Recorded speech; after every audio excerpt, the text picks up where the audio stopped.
Aujourd'hui, nous sommes chez Macadam, nous sommes venus parler des normes, donc avec Émilie et Laurence, qui sont au développement des produits Macadam. Les normes, on en parle de plus en plus, et il faut tout de suite différencier donc, ce qu'est la norme sur les protections et la norme sur les vêtements. Pour les protections, en fait, on a une norme qui s'appelle la 1621, donc qui s'applique à tout ce qui est protection épaules, coudes, genoux, également protection dorsale. Donc là, nous travaillons avec Nox, qui est un fabricant anglais. Ils ne sont pas considérés comme des EPI, parce qu'effectivement les protections sont homologuées CE, mais les matériaux qui constituent le vêtement, c'est-à-dire le polyester, nylon, etc., ne sont pas aujourd'hui, ne répondent pas aux normes telles qu'elles sont indiquées pour les vêtements du pilote.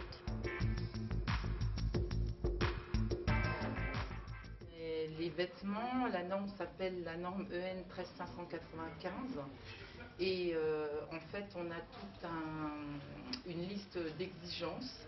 On va avoir des tests sur les matériaux, tests résistance à l'abrasion, résistance à la coupure par impact.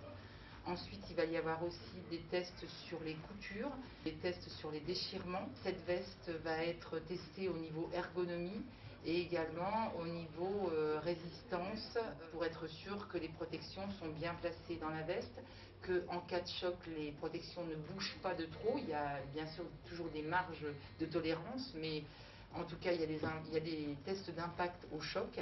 Aujourd'hui, la principale difficulté, c'est de trouver les matériaux.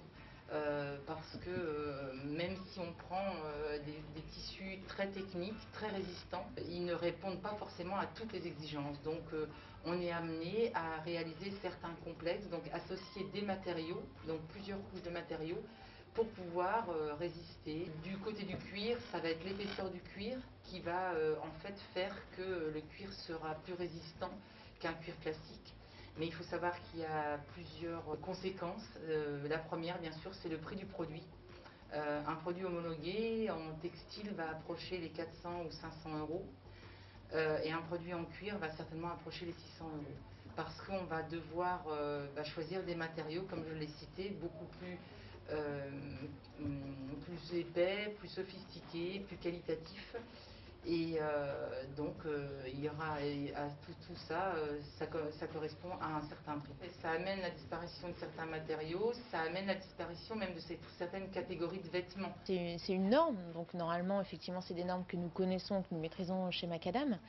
Il y a une certaine tolérance, en fait, de la part des institutions, sur le fait que, je dirais, 99% des vêtements présents sur le marché ne répondent pas à ces normes. Ce qui est important, c'est que les assureurs, les fabricants et les institutions puissent effectivement convenir ensemble de directives que chacun puisse effectivement répondre et apporter quand même une protection plus efficace.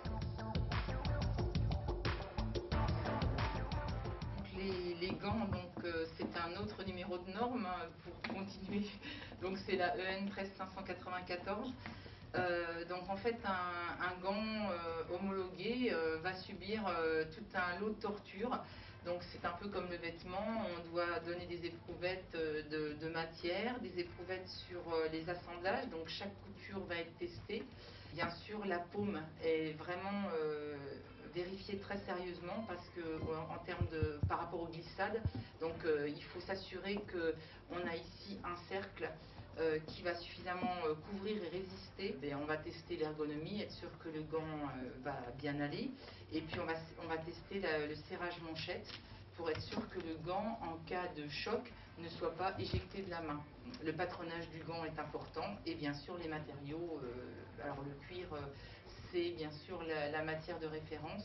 À la base, c'est plus un élément de décoration que les motards aiment bien, mais c'est devenu un élément de protection de toute façon puisqu'il est testé et on sait qu'il résiste.